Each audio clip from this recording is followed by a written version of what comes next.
Hey everyone, we're just going to wait for a minute or two as people kind of wander into the waiting room, and I'll try and get started right about noon.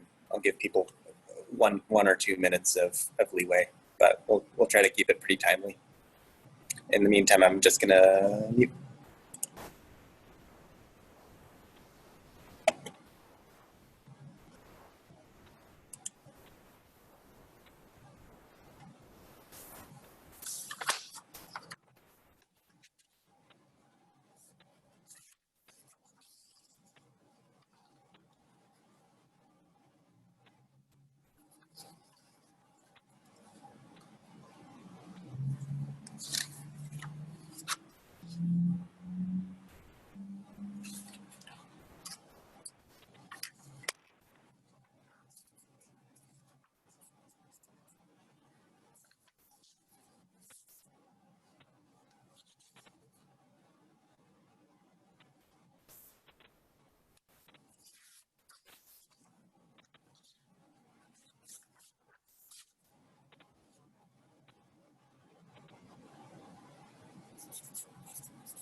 All right. Well, I'll go ahead and start talking as more people show up. I'm sure they'll tag along. For CEUs and the poll at the end, Dylan will be handling that. And in the meantime, let me see if I can get that out of the way. For questions and the like, just for the flow of the presentation, we'll try and keep everyone muted so there's no feedback until the end, and then you can chime in and use the chat window as well. And it's good to see some old friends on here and folks while we're all socially distant. Today, I'll be going into VRF systems. They're getting a lot more popular, especially with COVID, because they work well with dedicated outdoor air systems. And so I'll get started on that. Thank you to Idaho Power, who is sponsoring this, as well as a few other programs at the IDL. So IDL, we've got a few new interns, which is great. In the new year, we've got Kelsey and T.E.S.T, who just joined us. Ken Baker is our fearless leader right now. And we do, if you're not familiar with us, research and design for high performance, well-performing buildings, which is important in terms of health, while keeping an eye on energy efficiency. Another program that Idaho Power provides is the Technical Design Assistance. And so they pay us to do research on new cutting-edge technologies, bringing your firm up to speed on new systems, doing kind of energy simulations and the like. Instead of like providing you fish, it's kind of a teaching you how to fish sort of thing. So ideally, when we work with you, we'll train you so that you won't need our help in the future because you'll be able to do it yourselves. But we can do everything from kind of any basic call or email all the way up to a really in-depth analysis and simulation. We have a brand new website, same address, just Google IDL Boise or www.idlboise.com or org, one of the two. I just use Google. And there is kind of a new intake form if you want. So if you're interested in this, but you're not really sure what phase or how that would work, or if there's any sort of cost share, because at the phase 3, there is a cost share that 25% is covered by the owner, whereas Idaho Power will cover the rest, which is great. So if you're wondering kind of where your project is falling, if that's something that you're able to do or not, use the intake form on our website, and we'll get back to you shortly. Other things that are happening is more virtual events. So we've got a couple other lunch and learns that are going to be open, as well as our building simulation user group events.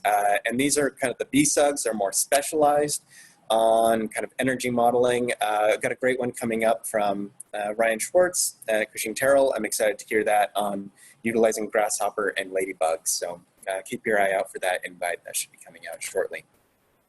We also have our energy resource library, once again retooled on our website. Much easier to check out now. You can see all the tools that we have. If you are doing a lot of building diagnostics, or people are wondering about adding new MERV filters on their HVAC system, and you're wondering how is that affecting the pressure at my diffusers or my terminal units, we have the tools that can help with that, as well as light meters, thermal cameras, data logging, you name it. We've got close to 1,000 tools courtesy of Idaho Power that are free to you to use if you're in Idaho Power service territory. So check out our website, see what we have, fill out a request, and we can get that to you in a socially distanced drop-off way at our site. Also want to mention Idaho Power's kind of general program for new construction, retrofits, custom projects. All of that is available on their website that's listed here. All right, I think that's kind of all the front matter and should have hopefully provided the stragglers with enough time to join in. I'm gonna check the chat window just to make sure everything's good. All right, thanks Dylan for providing those links. All right, so today, VRF systems. I am gonna assume most folks are kind of coming in with a working knowledge of these systems. So I'll breeze over some of the basics, but we'll try and get into some more sizing for cold weather systems, as well as updating systems in the time of COVID. Hopefully folks were able to hear Kevin's lecture last week. I found it really fascinating on all the work that our sister lab in Oregon is doing in terms of, germ identification and how things are being transmitted through HVAC systems, the possible aerosols and things like that. We're getting to watch science happen in real time. So there's a lot of uncertainty. It's going to be a while before all of this is like fully peer reviewed and we have definitive answers on things like that. And in the meantime, cautious is good. And this is what ASHRAE has been promoting. They've given some guidance on kind of building operations during COVID. The three main ones being, increase ventilation, add filters, higher MERV ratings, MERV 13, and if possible or desired, look at cleaning some of that return air, either through UV germicidal irradiation, or managing your temperature and humidity controls to reduce the possibility of aerosols being transmitted. These are great things, but they also have an energy impact. Your ventilation is going to increase your loads for heating and cooling if you're bringing in more outdoor air than you were. Adding higher filter ratings is probably going to increase the fan energy to try and overcome that pressure loss. And cleaning, if you're adding UV lights in your return ducts, that's also going to require energy. If we look at building energy, I always harp on this graph. This is office buildings in the West, latest data that's available from CBEX for us. A big portion of energy is on heating, cooling, and ventilating. And if that's all going to increase as we deal with the pandemic, then we need to start working on identifying ways to provide health and increase ventilation, but as efficiently as possible. So VRFs are a good way to do that. They're very energy efficient. They have a high coefficient of performance. They are designed to work really well with a dedicated outdoor air system. So you're not recycling some of those germs or worrying about particles getting trapped on some of those filters and released back into the room. They're also very modular. So you can shut off one floor at a time. Say, somebody tests positive and one tenant says, oh, we're out. Instead of shutting down your whole plant system or having to rebalance everything, VRF systems, oh dear, that crashed, and we're restarting PowerPoint. All right, sorry about that, folks.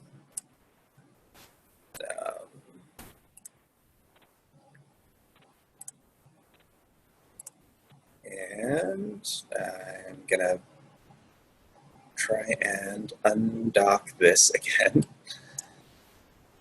There we go. No, I don't want to dock to the bottom of that.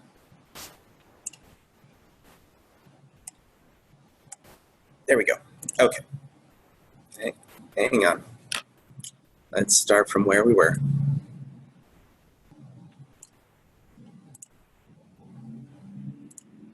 Okay.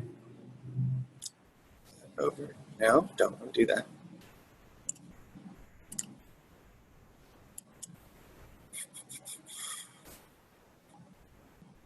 All right. All right, I guess that's just going to be down there at the bottom. No, sorry. Can't figure out how to move that down without docking the whole system or just seeing Lindsay's name there. Yeah, okay, we'll just do that. All right, so into VRF system basics. Thanks for bearing with me. They are essentially a type of heat pump. They've been used in Japan since the 1980s. You've got kind of one condenser that's serving multiple indoor units. And the great thing about them is that you're transporting a lot of your heat exchange through refrigerant lines instead of, say, a VAV system where you're trying to move heat around in the building through large amounts of air. Instead, we're just using refrigerant lines, which cuts down on ducting. And this automatic docking thing is going to be the end of me. All right. The components are the outdoor compressors. This is going to be either on the roof or somewhere outdoors. Your branch selector and terminal units. So the terminal units are the pieces of equipment that everybody sees inside and likes to complain about, architecturally speaking. The nice thing is you've got kind of a variety of different systems on the inside that can all hook up to one central condenser with the VRF and do some load sharing if you want.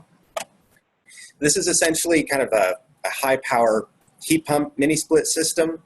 The thing with mini-splits is you've only got kind of one compressor and a small number of indoor units, 3 or so, and very limited control. All of them are going to be, say, in heating or in cooling mode. Whereas with the VRF, you've got multiple compressors, up to 60 indoor units per compressor. And you can do a lot with your refrigeration management in terms of moving heat from one side of the building to the other if needed. In terms of the advantages of a VRF, like I said, you're transporting heat through a refrigerant, which is much denser than air, so less pumping energy than fan energy to blow all that heat or cooling around. And you can do some heat exchange in between different zones. So I'll go over kind of some of the advantages as well as challenges of VRF systems today. Try and break it up one by one, but modularity is a really big advantage, as well as flexibility, energy savings, as well as kind of some of the architectural or aesthetic aspects that come along with using VRFs. So one of the great advantages is that with VRF systems, you can kind of stack them to meet the capacity that you need. And the condensers are fairly small, much smaller than, say, a cooling tower or a chiller plant that you might otherwise need to put on a roof. So this means you can minimize some of your structural requirements as well as crane usage when you're constructing a new building. You can also do it in stages. So if you need to either build or retrofit one floor at a time, that is possible with a VRF system. You don't have to wait for the entire building to be built or worry about shutting down a whole plant system when you're doing maintenance. You can do it as you zone it, which might be one floor at a time. The other advantage is it's great for, say, multifamily or a place where you have a lot of different tenants in one building, like commercial offices, where people don't necessarily like paying or divvying up all one heating or cooling bill. There might be accusations of somebody's doing a whole lot more heating or leaving their thermostat on than somebody else, and they don't want to pay for it. VRFs, you can, really change at least by floor, maybe not fully by terminal unit, but there's a lot more zoning and sub-metering that you can do.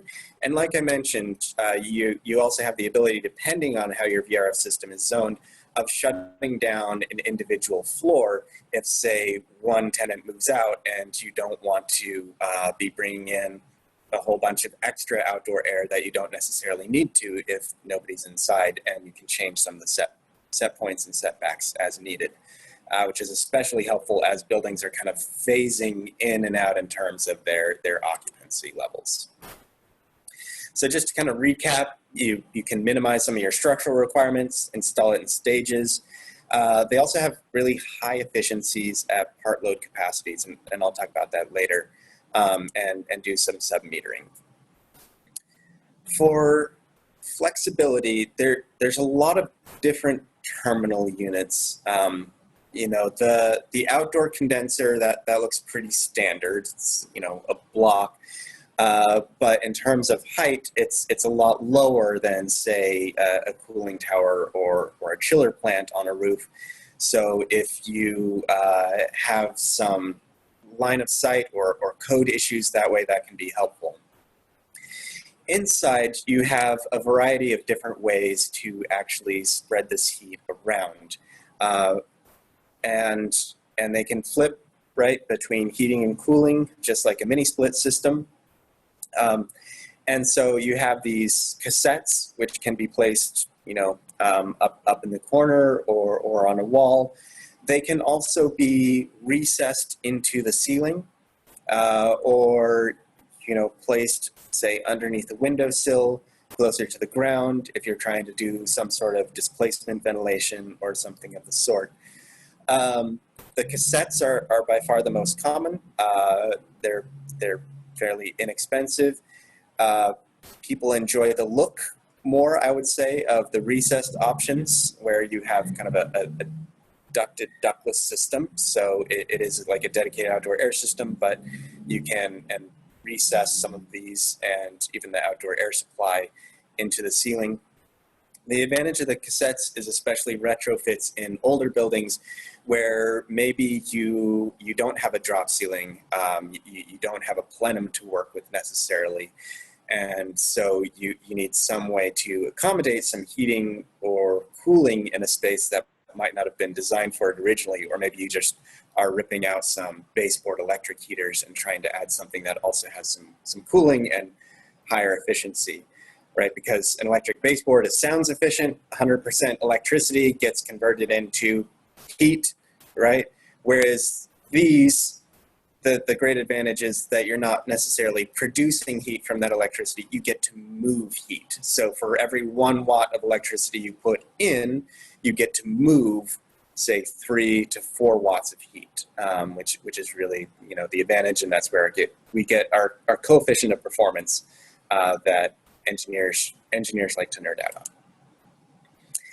The other nice thing about VRFs in terms of flexibility is you have very, very precise temperature control down to, say, 1 or 2 degrees within a room. So if you have very, very picky clients or something that has a very narrow range that it needs to be kept in terms of storage, VRFs are a great way to do that. It's not necessarily waffling between 2 really large setbacks the way that you might with a VAV sort of reheat system.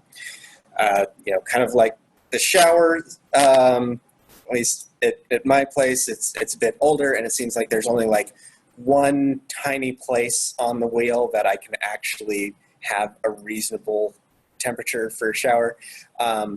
You get a lot more variability with the VRF, so everybody can have their own little mark on the shower wheel, if you will, have their specific temperature that they are happy with. You also have individual evaporator control, which means it can be on in one office and off next door if you have terminal units in each. So it's not a constant, the whole building is in cooling mode. It's much more flexible than that, which definitely has some advantages.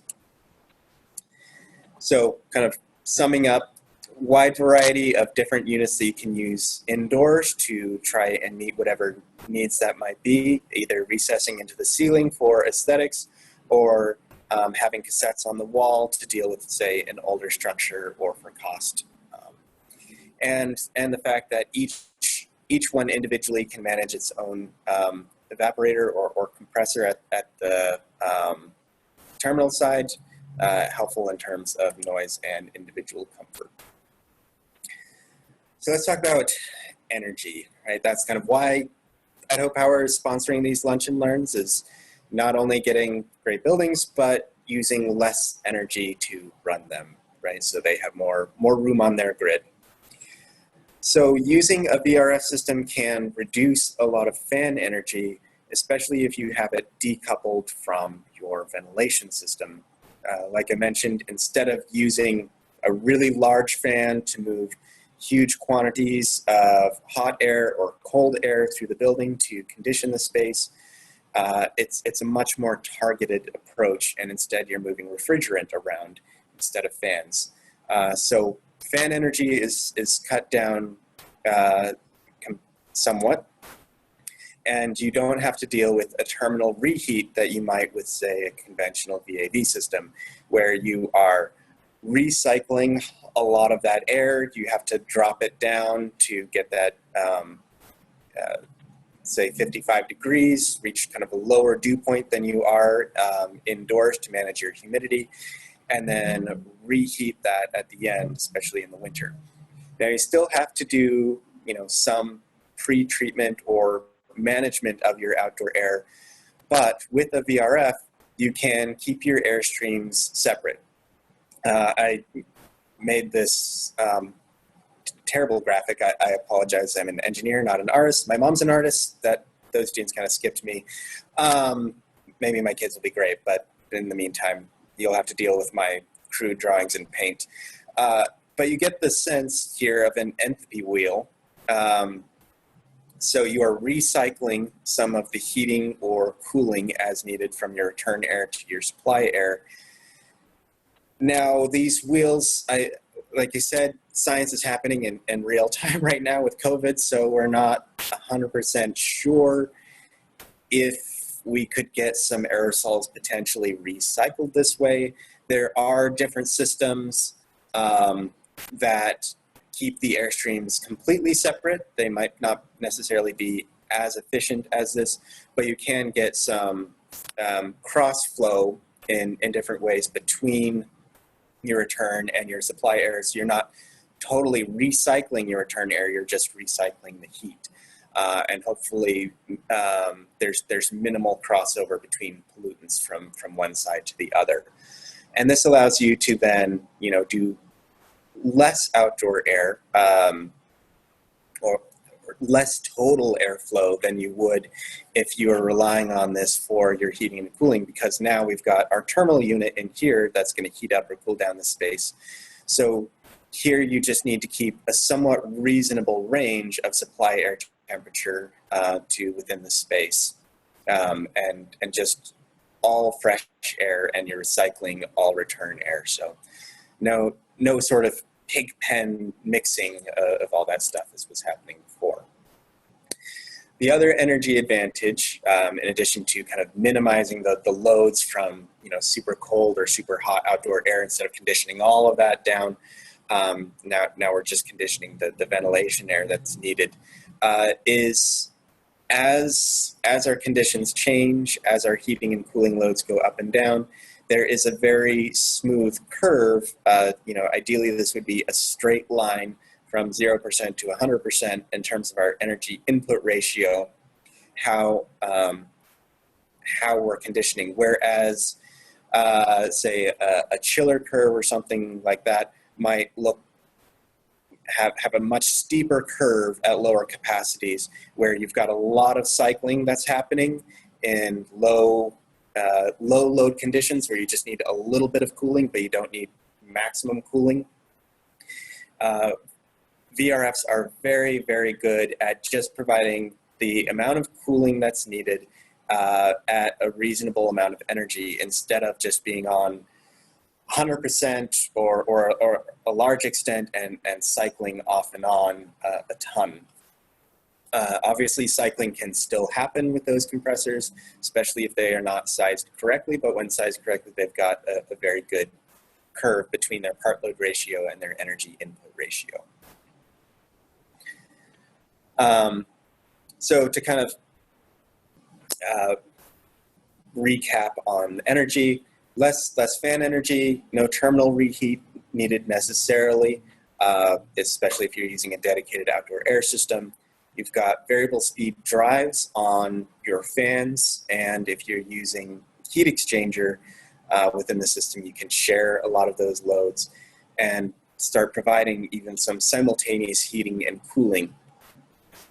So that would be a heat recovery system within a VRF. So VRFs, they're all heat pumps, but a VRF heat pump system is different than a VRF with full heat recovery.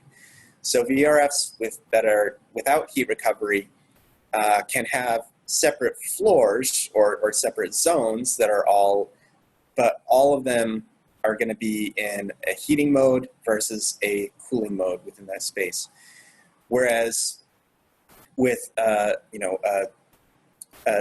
3-pipe system, you can actually manage that refrigerant flow a lot better and share loads within the space. So if you've got, say, morning sun that's happening over here, it's going to need a lot more cooling than, say, this side, which might be in the shade. And so instead of having 2 completely separate zones, or divided between, everybody over here is in cooling and everybody over here is miserably cold, here we get to swap that heat. So in terms of cost and energy savings, pardon me for just a minute. Not COVID, just talking.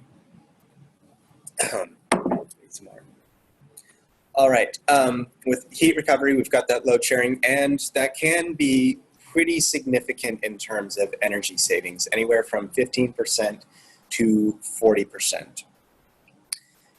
But it does come with a premium cost, right? That extra piping, that extra manifold branch selector that's needed to correctly portion where that refrigerant is flowing is going to come with that cost premium. So it's not necessarily always worth it. As engineers know well, it really depends on the application. Admit this participant, so that can go away. So if you have a building with a really high load diversity, then this can be great. But if you have a building that is not necessarily have either the size or the change in occupancy where you think you might need this, then the additional cost may not necessarily be worth it. All right, in terms of aesthetic or architectural advantages, because we're not using as large of ducts, we're using refrigerant flow instead of airflow, we can save on floor-to-floor heights and not necessarily need that plenum or drop ceiling. And having an air intake at each floor for, say, a multi-story building can reduce or possibly eliminate a lot of shaft space or what would have been taken out of basically the core zone of the space. And as I mentioned, you've got a variety of indoor equipment within the space that you can play with. So some of the architectural advantages of using these systems. But it's not all pros. There are definitely some drawbacks to these. One is refrigeration management. There's also cost and then some design considerations. So I want to take each of these in turn. In terms of refrigeration management, as I said too many times, it's kind of my default today, but we're piping refrigerant through these spaces instead of large air ducts. And if one of those is to burst, people don't necessarily want to be breathing in R410A or whatever refrigerant is being used. And so there are standards. There's the ASHRAE standard 15.1 that is a safety standard to make sure that if there is a leak, it is not going to flood the area in which it's passing through in terms of breathable air. And so the standard is then based on the smallest space that the refrigerant passes through, because they assume, what if a pipe bursts in one room, everything that's going to be connected to that whole zone, everything that's going to be tied to that one compressor up there, however many terminal units are on that one system, if all of that refrigerant then goes into the space, what sort of mitigation needs to happen? And so there are a few solutions to it. One is to add solenoid valves to limit kind of where that refrigerant might be released. There's a really good Pacific Northwest National Lab report that came out in 2012 that had some kind of mitigation strategies in here. The other is, instead of tying, say, 60 terminal units all to one compressor, which is going to have a lot of refrigerant in it, break it up into a couple, 2 or 3 smaller systems so that your mitigation doesn't need to be quite as large. And if you have, say, a refrigerant line passing through a really small space, say like a janitor's closet, which still might qualify within that ASHRAE 15.1 standard, then connect it with the space next to it with a transfer grill. So that way it can kind of share in that for the safety standard in terms of ventilated space. One quick side note on that, though, if it is a storage closet that has cleaning products or odoriferous contents in it, say a trash room or something like that, then adding a transfer grill might let the rest of that space share in those odors. The other piece is, in terms of ventilation, this was actually not connected to a storage room. This was an office, and they needed to bring fresh air in, which is great. I'm sure the person working there was very happy to breathe something other than his own recycled air in that space. But it also meant that everyone in the open office area just outside of this got to share in the smell of his tuna fish sandwich, which was potent, as well as a lot of phone conversations. I wasn't necessarily eavesdropping, but you could hear all kind of the office noises that were happening in there just by walking by. Transfer grill in the appropriate space, but I think this space had been reappropriated into an office that wasn't originally intended for it. All right, the other challenge of VRF systems, cost, which can vary, and some of you on this line probably have much better sense of this than I.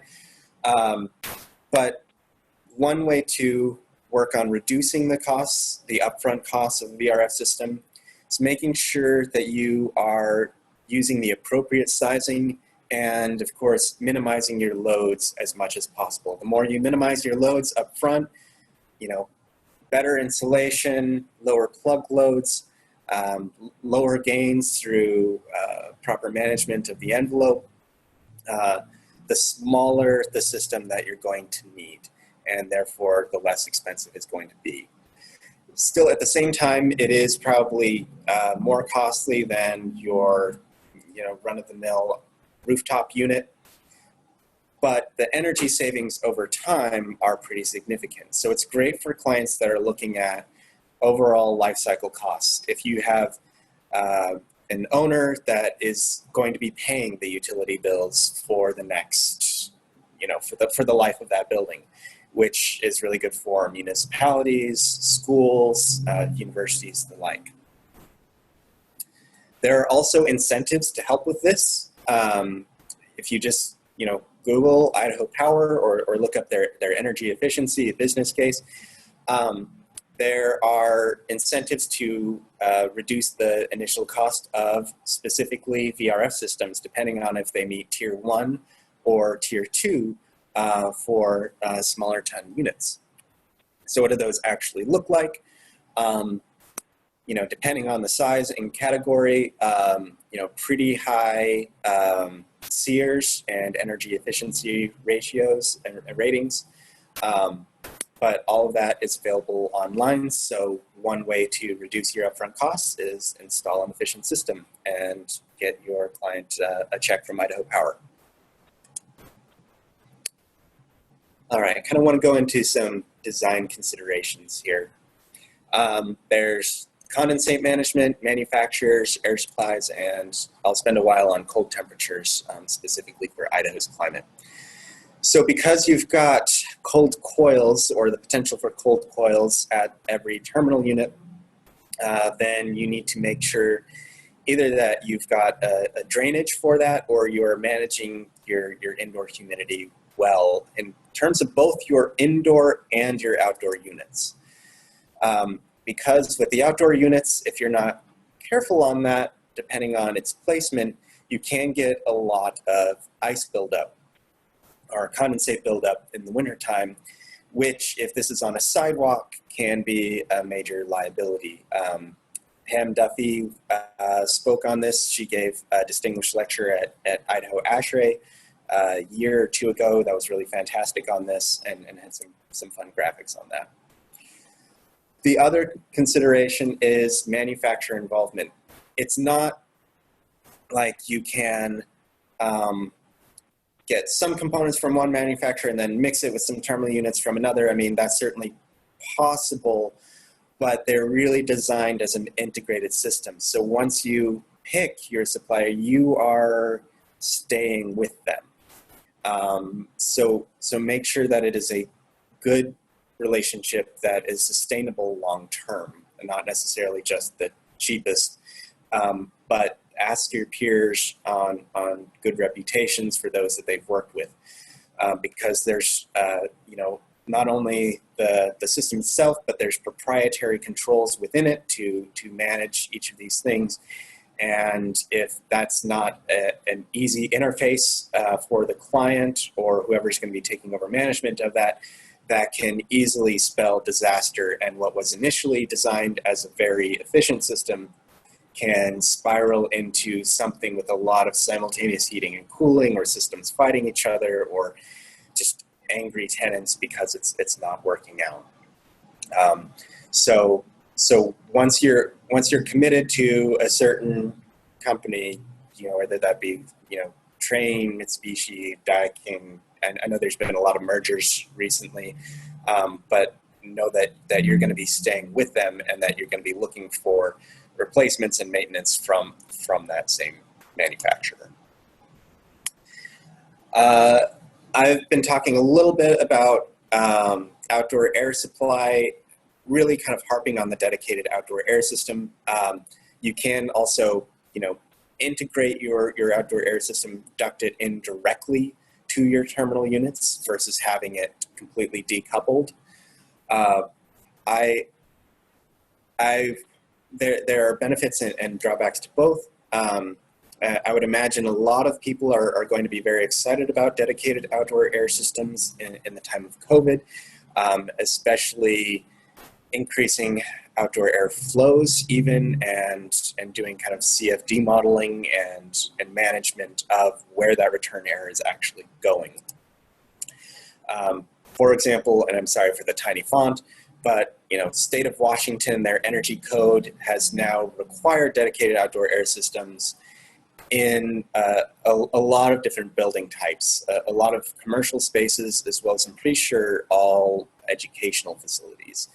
And based on Boise School District, you know, they're currently delaying their start, but even before they delayed it, I tuned into the school board meeting back in June, and they have pushed a whole lot of their facilities money towards HVAC revamps and increasing outdoor airflow.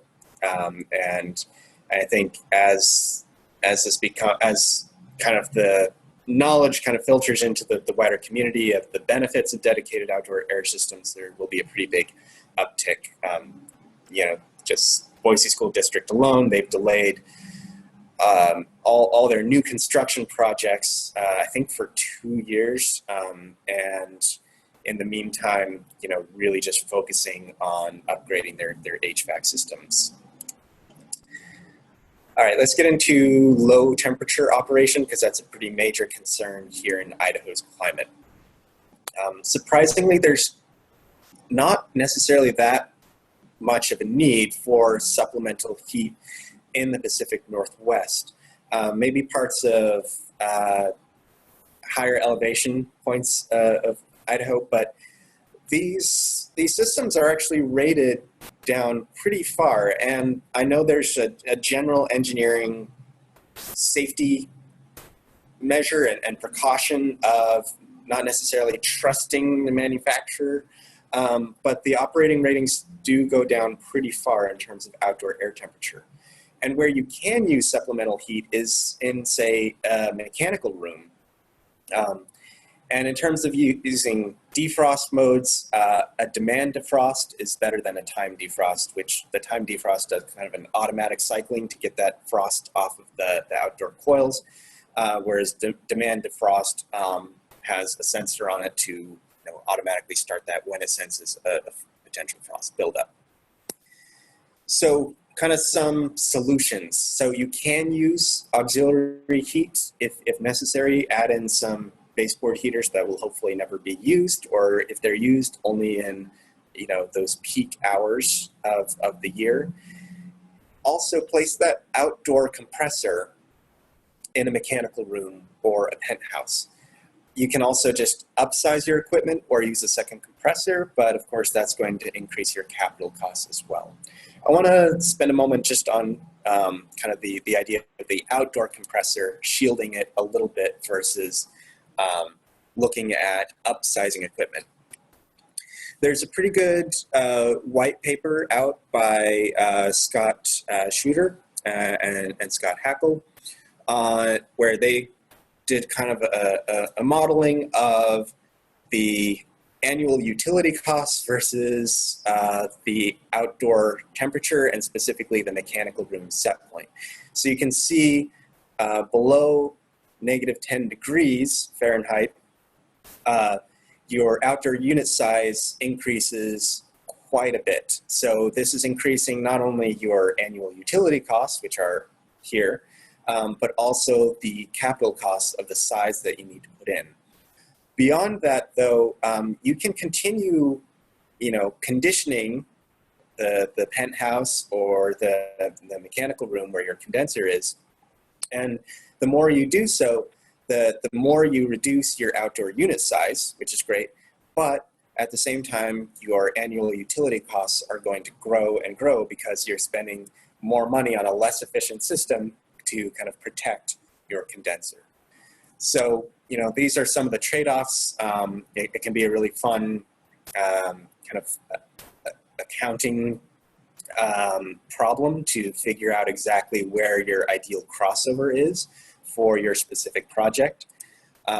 Another graph that kind of shows specifically where the energy is going in terms of this is the amount of cost of the supplemental energy that's being used to condition that, say, mechanical room versus your VRF unit energy cost, which of course is going to go down the more that you condition where that compressor is. But if you look at the overall trend line, above, say, 0 to 10 degrees, the more you condition your mechanical room, the more expensive your utility costs are going to be on a $1 per square foot basis. All right, in terms of sizing with VRF systems, they're really designed for individuals to have that hyper control depending on if they're in their office or not. So factor in that diversity and the block load, not the peak load, not the worst case scenario that I think even ASHRAE has moved away from. The other thing is you've got sizes of two different units. You've got the size of your indoor unit versus the size of your outdoor unit, and your indoor capacity can actually be greater than your outdoor capacity. You can have more cooling power inside than your compressor on the roof can actually handle because you've got diversity and the potential for load sharing within it. You don't necessarily want to go crazy with your connected capacity. The maximum connected capacity is, according to Pam Duffy, and quoting kind of her rules of thumb here, not much more above 110%. I've also seen 120%, but I'm going to take the cautious approach here and say 110% is a good rule of thumb. Going beyond that, oversizing some of those indoor units might lead to some more cycling and potential for hitting one of those peaks if you don't factor your diversity kind of well enough and end up with some comfort issues. We've got a tool available. This was, I saw Brad Aker on here. I believe he helped with this, and Katie Licklider especially. In terms of getting kind of a simple load estimation, it's just an Excel spreadsheet. So the default values are in there, but engineers, you can go kind of crazy with it. We kind of wash our hands of it. We give it to you, but we're not saying that this is perfect. Don't sue us if things don't work out according to everything perfectly. Use it at your own risk, if you will. But I find it very helpful for early design, especially just seeing, in an integrated design fashion, working with the architect to see where are those peak heating and peak cooling loads coming from.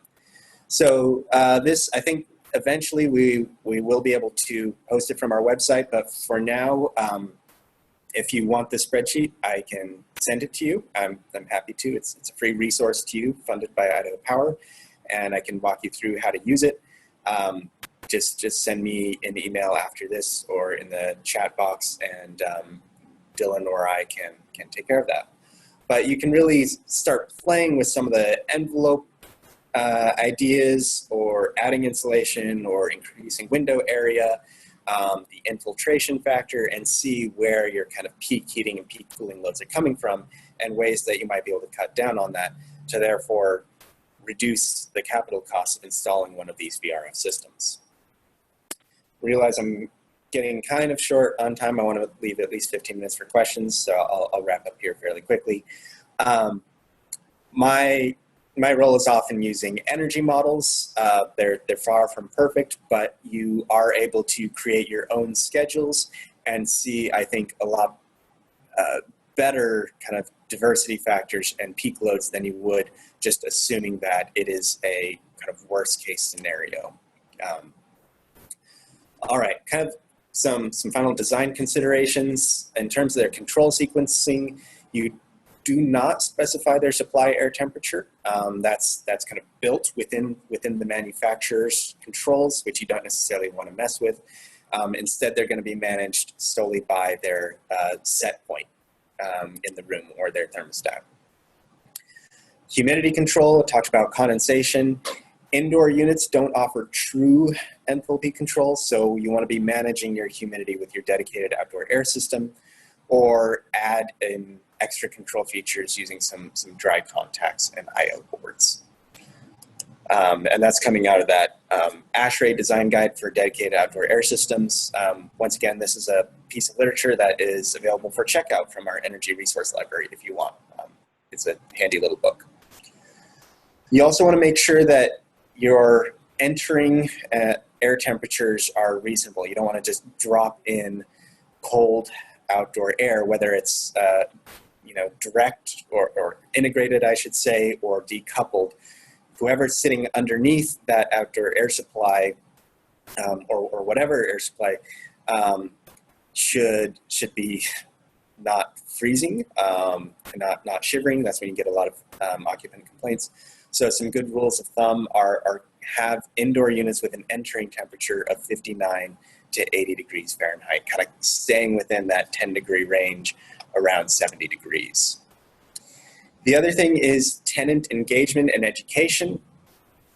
So this gentleman sitting here was very unhappy with this system because the fan was blowing his hair and right into his face whenever he was working.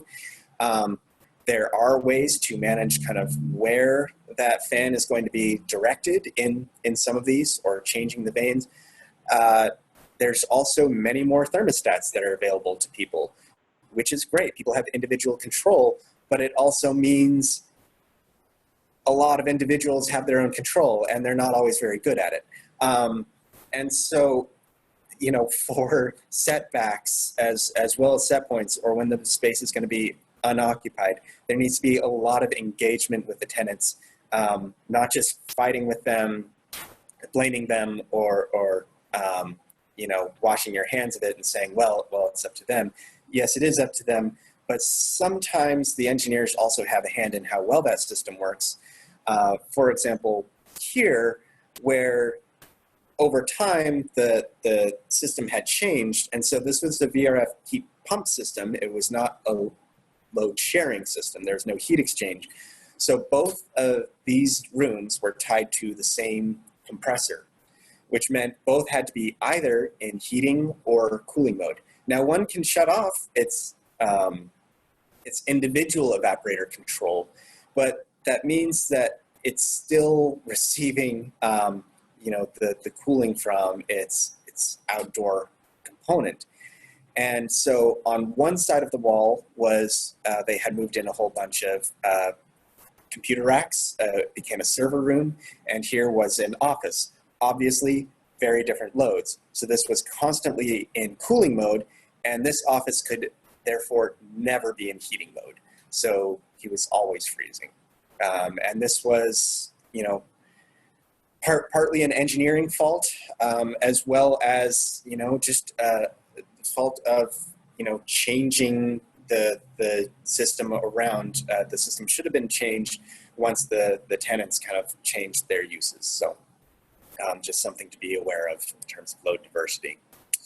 Also, just a personal pet peeve, as engineers or architects, please ask the installer to label which unit is going with which indoor thermal system, because there are individual tenant complaints or occupant complaints, and the labels on these, for whatever reason, had actually been ripped off, so it was impossible to see not only like the size of the system, but which rooms it was serving, and it was kind of guesswork. I realized this was a retrofit that had happened over years, but at least for new construction, or if you're installing a new system, do us building auditors a favor by having some naming system in place, or a maintenance manual where it's clear. That's my 2 cents. Thanks. All right. Wrapping up, VRFs are great for places with kind of high diversity, high occupancy, places where you want kind of low fan noise, but a lot of control, which is great for individual offices, classrooms, and multifamily. Not so good for large open spaces, auditoriums, or places with really high airflow requirements like restaurants. So they're great, but they require a lot of careful design and operation, and there's potential for some pretty large energy savings. I'll stop talking now and look in the chat window. And if others have individual questions, feel free to unmute yourself one at a time as you're able. And oh, thank you, Dylan. There's also an evaluation. If you would please fill this out. This lets Idaho Power know that you are actually there, and you can tell me how I did and ways that I can improve, and future topics that you might want to hear from us on Lunch and Learns. Sorry I can't see you in person, but it was good to talk to you all virtually. And yeah, send me your questions.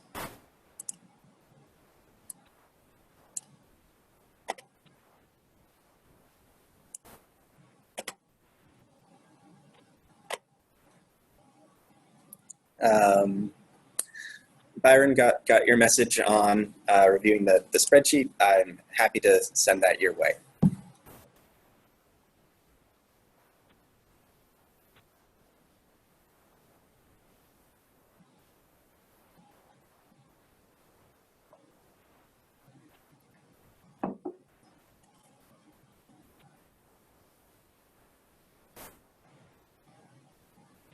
Feel like we're all getting better at just embracing the awkwardness of Zoom, or maybe not. Maybe we'll all just curl up from anxiety one day, but I'm happy to just wait in quiet silence here for another couple of minutes unless somebody else has something.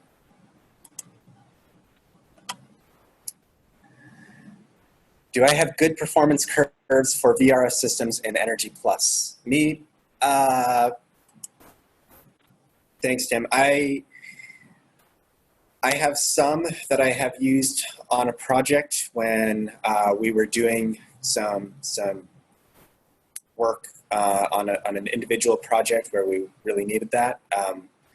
And I was able to get some information. It was like pulling teeth from the manufacturer, but I was able to get some and create those curves. But I don't know how universal those are. It was very specific to that project.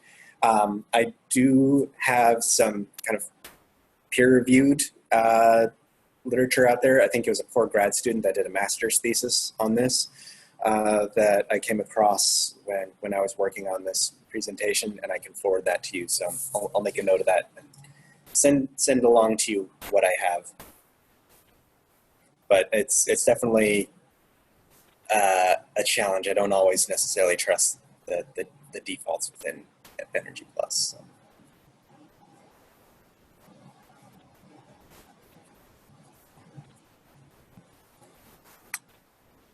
But yeah, you can of course build your own.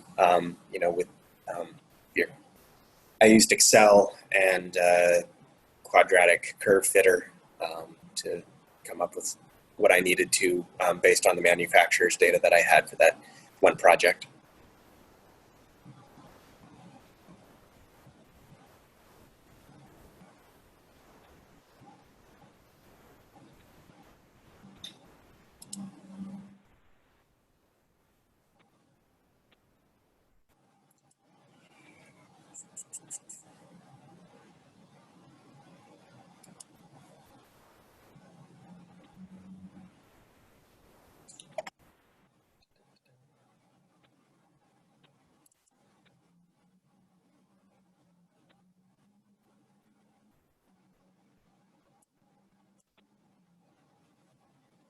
I'll give it kind of one more minute before I sign out.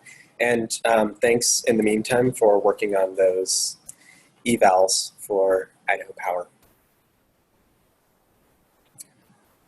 And if you haven't, check out our new website. Dylan's done a great job on it. Thank you, Dylan. And it's much more user-friendly than it used to be, as well as just being more up-to-date. Also, for those that don't know, we have moved. We're no longer across from Trader Joe's. We've gone up in the world. We're now across from Whole Foods. So we're in the Idaho Water Center on the 3rd floor. But if you do want to pick up some of those tools for the Energy Resource Library, we've got a cart. We can wheel it down into the lobby. You can come in, no contact, pick it up. We wheel it back up into the elevator. It works out pretty well. I think we had an ASHRAE group that was able to come through, which was good. So, but if you haven't seen it, when social distancing is no longer a thing, feel free to come up and see us here. I've got the windows closed behind me, but it's great views up here. Suggestions for using VRF and dedicated outdoor air system to reduce COVID risk indoors. Well, I would certainly defer to the ASHRAE guidance, not only what they published in the journal, but they have a separate report, which I think is free as well, that goes through the various mitigation strategies. I would also look at Kevin Van Den Meyelenburg, his presentation 2 weeks ago, that also should be on our YouTube channel, so check that out. And he has kind of a lot more information and data specifically on where particles were getting trapped, on which filters, within which systems, even within hospitals. Now, that wasn't necessarily VRF, but I think it's important to keep in mind. In terms of, and thanks, Dylan, just put in the chat window the actual link for the YouTube.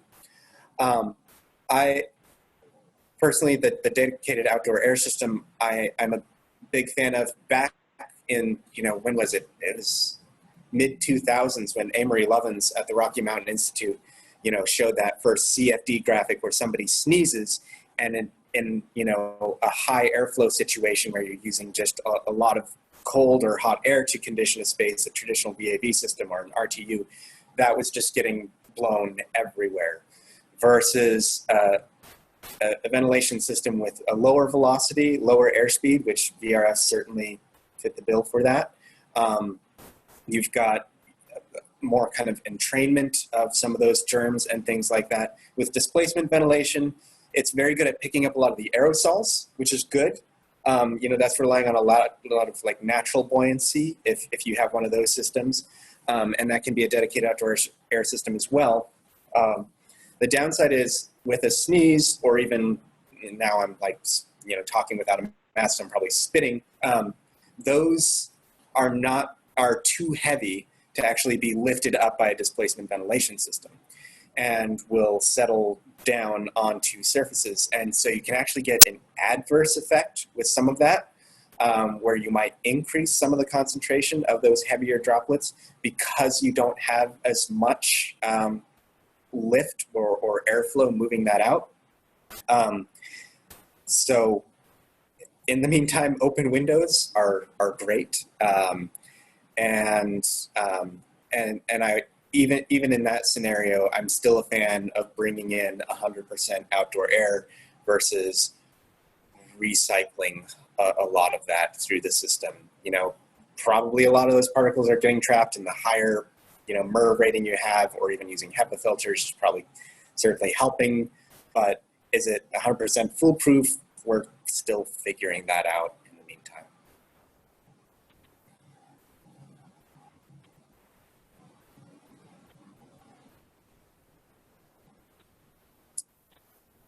All right, well, I think that's all the questions that I'm fielding for now. Feel free to shoot me an email, dwoods@uidaho.edu, or give us a call, look on our website, fill out a form if you want some more contact info. And thank you all. I will see you later.